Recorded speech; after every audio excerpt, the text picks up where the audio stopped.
Здравейте! В днешното видео ще ви покажа части за стъклоповдигачите на първата тройка Audi A3 8L. Това, което виждате, е ремонтен комплект за преден ляв стъклоповдигач на двуврата A3. Разполагаме с жила само за двуврата. След малко ще ви покажа части, които имаме за 4 врата.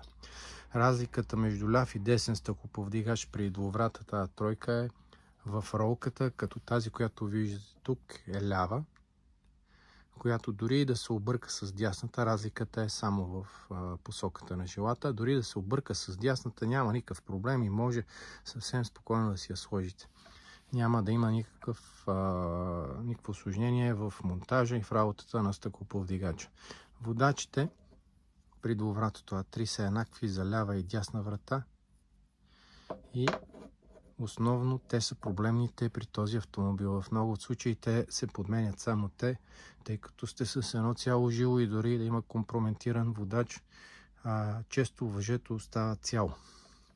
Сега ще ви обясна и за 4-вратото A3. Там положението е сложно, тъй като има един ъгъл на жилото, който не се произвежда и не може да предложим жило. При 4-врато A3 8L разполагаме единствено и само с двата водача, които са на механизма. И това може да се предложи. Няма никъде жило и нищо друго за този автомобил. Като цяло A3-ката не е много сложно за ремонт.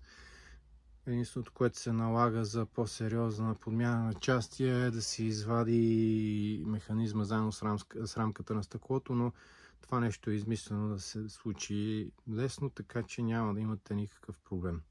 Това е за сега от нас. Ако искате да ви представим части за стъклоповдигачи на някой друг автомобил и може да бъдем полезни с това нещо, моля пишете ни коментари или налично в YouTube. Ще направим всичко възможно да качваме по-често такива части, но не може да го обещаваме, тъй като сме зарити от работа. Това е за сега от нас и поздрави!